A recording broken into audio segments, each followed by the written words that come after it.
Continuando o nosso assunto, dados cadastrais e o reflexo na tributação das operações, agora nós vamos tratar as condições especiais da operação ou do cliente, né?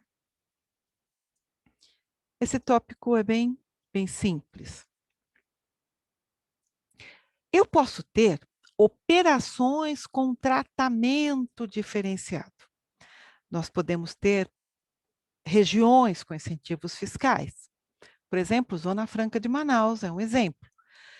Uma mercadoria que eu vendo para a Zona Franca de Manaus vai ter um tratamento diferente do que uma mercadoria que eu venda numa operação interna, dentro do meu estado. O que eu vou precisar verificar?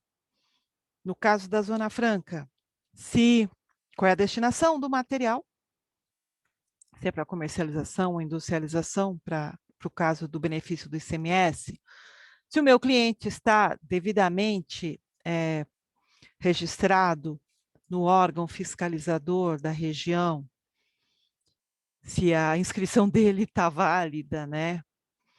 E, inclusive, quais são os benefícios que essa operação tem. Então, toda vez que eu tenho uma operação com uma região nessas condições, eu só posso aproveitar desses incentivos fiscais se eu cumprir as condições estabelecidas na legislação. E muitas vezes eu tenho uma legislação para ICMS, uma legislação para PIS/COFINS, outra para IPI, daí eu vou ter que coordenar todas essas informações na emissão dessa nota fiscal. Também eu posso ter tratamento diferenciado em eventos específicos. Aqui no Brasil nós tivemos Copa do Mundo, tivemos Olimpíada, e muitos dos fornecimentos feitos para as empresas vinculadas a esses eventos tiveram incentivos fiscais, benefícios fiscais. Então, aqui a gente está falando de mercadoria, mas eu também posso ter benefício fiscal quando, em relação ao imposto sobre serviço, que aí é vinculado a incentivos do município, ali da localidade. Então, é importante eu verificar se não há algum tratamento diferenciado por algum evento ou para alguma região, né? E eu posso ter também um tratamento diferenciado para situações emergenciais. Situações como, por exemplo, nós estamos numa situação emergencial agora, e situações de calamidade pública, em que se afasta a tributação para alguns materiais, para algumas situações específicas. Então, é sempre importante que o fornecedor tenha conhecimento dessas condições diferenciadas para que ele possa tratar a operação, a negociação, considerando qualquer benefício, qualquer tributação que deva deixar de ser aplicada nessas situações. Mas eu também posso ter tratamento diferenciado para o cliente. Órgão público é uma situação bem comum, né? Governos. E quando eu tenho tratativas com o governo, além, claro, da licitação, eu tenho que ter em mente que o governo retém na fonte os tributos, né? O governo federal, ele vai reter PIS, COFINS, imposto de renda, tudo na fonte. É claro que, né, dependendo da condição do fornecedor, se ele é do Simples, ele fica fora dessa situação de retenções, mas é um caso a se avaliar. Então, se você vai negociar com o governo, já fique atento a esse aspecto. Também eu posso ter a situação diferenciada com entidades sem fins lucrativos e de assistência. É claro que quando a gente fala de entidades sem fins lucrativos, às vezes pode ser uma operação de venda, outras vezes pode ser uma operação de doação, né. Então, o fato de ser uma entidade sem fins lucrativos, não necessariamente vai significar que não tem tributação na operação. Por exemplo, nós temos aí o Amigos do Bem, que tem previsão de isenção nas operações com eles. Agora, você pode ter uma outra entidade que não tenha essa previsão de isenção. Então, não é porque é uma entidade sem fins lucrativos que está tudo liberado. E, da mesma forma, a gente, quando pensa em entidades sem fins lucrativos, a gente pensa em doação. Então, aí tem mais sentido a gente não ter uma tributação. Agora, se você faz uma doação para uma entidade que não tem previsão na legislação para isenção, ou uma doação para um outro segmento, para uma empresa, para uma pessoa jurídica de outro segmento, não é porque é doação que não vai ter tributação. Então, isso tem que ficar bem claro. A doação é uma liberalidade da empresa.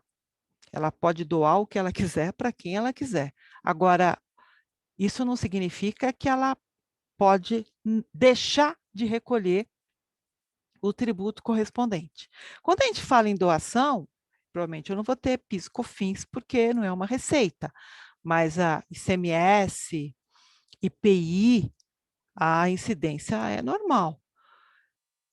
E também eu posso ter substituição tributária quando eu faço uma saída gratuita, como, por exemplo, em bonificação, né.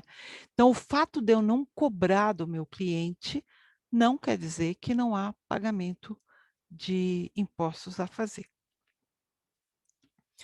Eu também tenho que ficar atento em programas de incentivos fiscais. Tem aí programa de renovação de parque industrial, tem PADs e outros incentivos, em que se o cliente obteve, né, o credenciamento no programa, ele tem, ele compra materiais, por exemplo, com alíquota zero de IPI. Então, eu posso vender aquele mesmo material para uma empresa que não tem credenciamento nesse programa de incentivo fiscal e vai com tributação normal, e vender para um outro que é credenciado e ter a alíquota zero. Então, caso o cliente apresente qualquer solicitação nesse sentido, ele tem que comprovar essa condição, né. Ah, aí essa situação entra naquela exigência de documentação, complementar. E posso ter também situações de regime especial. Regime especial, como diz o nome, é uma situação especial que o cliente tem. Eu posso ter regime especial para, por exemplo, substituição tributária. O cliente compra para revender e ele obteve um regime especial para ele ser substituto nas operações subsequentes. Nesse caso, a indústria que fizer a saída para ele não vai reter o ICM por substituição. Vale observar que regime especial muitas vezes tem validade. Consequentemente, se o cliente alega que tem um regime especial, o fornecedor tem que solicitar uma cópia desse regime especial, até para verificar se é aplicável à situação da compra que está sendo feita. Porque às vezes o pessoal aplica, né? Obtém um regime especial para uma determinada situação e usa para todas. Então existe a solidariedade aí por parte do fornecedor, ele não pode simplesmente acatar e ponto final. Quem tem que verificar a veracidade dessa documentação, quem tem que controlar isso? Aí cada empresa que vai ter o seu critério. Quando se trata de algum regime especial, algum programa de incentivo fiscal, é bem importante que alguém com algum conhecimento jurídico possa fazer essa avaliação. Se a empresa não tiver alguém com essa condição, um departamento jurídico interno, e não puder utilizar uma consultoria externa, vai sobrar para o departamento fiscal, né. Por isso quem atua na área fiscal, muitas vezes sem ter formação em direito, já acaba ficando meio preparado para esse tipo de análise. E dependendo do tipo de tratamento diferenciado, é necessário ter um controle rígido para evitar dor de cabeça no futuro. Bom, concluímos essa etapa e vamos para a última, para concluir esse assunto. Até lá.